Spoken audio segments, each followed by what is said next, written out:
Biglang umangat po si Stellar o mas kilala sa ticker symbol na XLM ng halos 78% sa loob lamang ng isang linggo. Grabe, di po ba? At hindi lang yan, dahil nakaabot din siya sa all-time high ng open interest sa futures market na umabot po ng $520 million. Pero ang tanong, bakit nga ba biglang sumabog itong si Stellar? Anong ibig sabihin nito para sa atin bilang mga Pinoy crypto investors at traders ni Stellar? Posible ba na tumaas pa siya? O baka may bantang pagbaba rin? Kaya yan lamang po ang ilan sa mga katanungan na siyang ating pag-uusapan sa video na ito. Pero bago po tayo magpatuloy ay pakibasa na lamang po muna ang disclaimer dito po sa ibaba ng ating screen. Yan, simulan po natin sa kung ano po ba ang ibig sabihin ng biglaang pagtaas ng presyo ni Stellar. Ayan, ang biglaang pagtaas ng presyo ni XLM ay isang malinaw na sinyales ng matinding interes mula sa market. Sa madaling salita, maraming traders at investors ngayon ang gustong makibahagi sa galaw ni Stellar. Nito pong nakarang linggo ay tumaas si Stellar ng 78% at umabot po ang kanyang presyo sa 0.46, ang pinakamataas sa buong taon.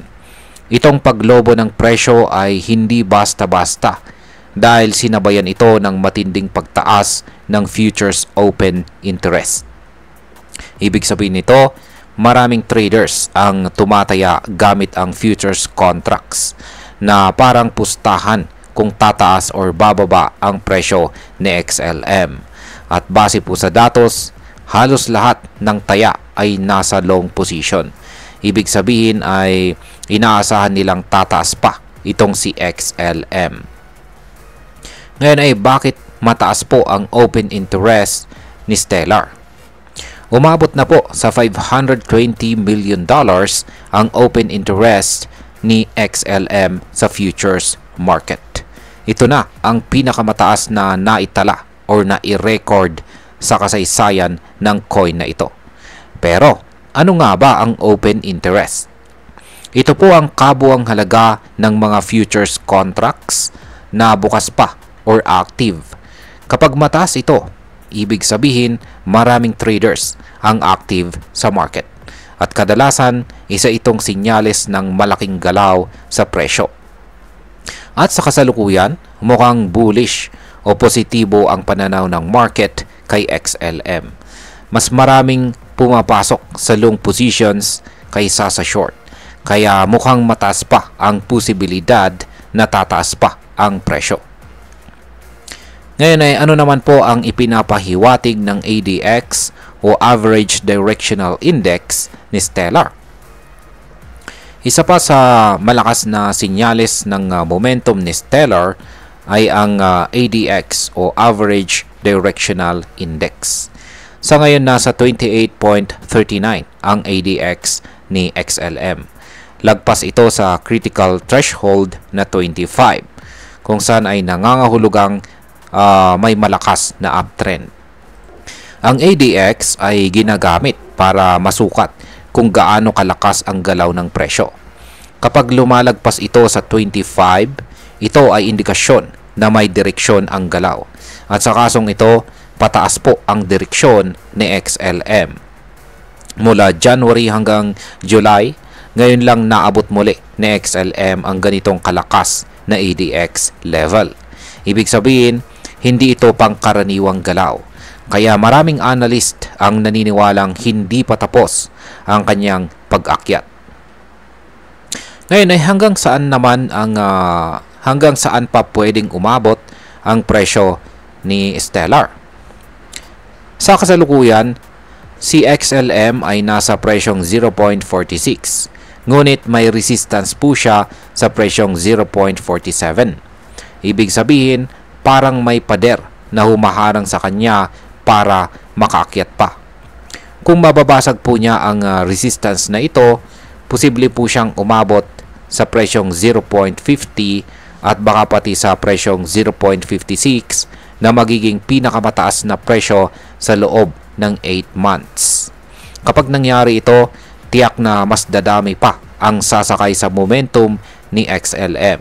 Pero syempre, hindi laging pataas ang galaw ng market. Paano naman kung biglang bumaliktad ang market sentiment? Kung sakaling bumaliktad ang pananaw ng market at biglang dumami ang sellers or nagbentahan ng XLM, posibleng magkaroon po ng pullback. Ang mga critical na support levels ay nakaabang sa presyong 0.43 at saka 0.41. Kapag nabutas po ang mga price levels na ito, possible pang bumaba sa presyong 0.35 si XLM. Ang pagbagsak na yan ay maaari pong magpabago ng overall outlook kay Stellar.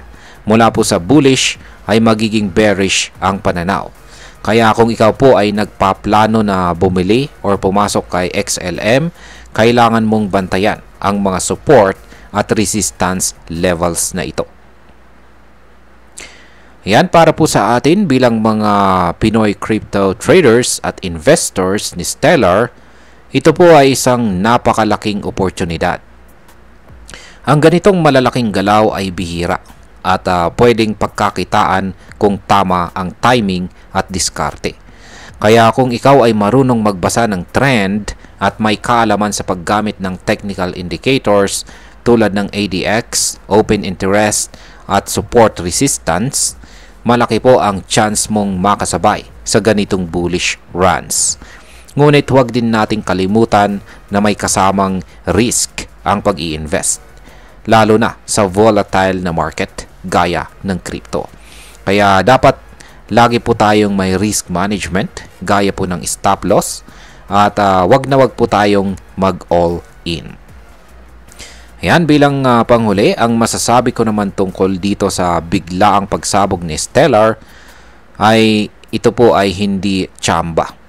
Ang dami ng institutional at retail traders na pumapasok, pati na ang solid technical indicators ay nagpapakita na may tunay na lakas ang galaw ni XLM ngayon.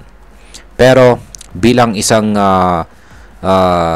crypto enthusiast, kailangan din nating maging mapanuri. Dapat po nating bantayan ang susunod na galaw kung kaya ba niyang basagin ang resistance na nakaabang sa presyong 0.47 o kung babagsak siya sa support.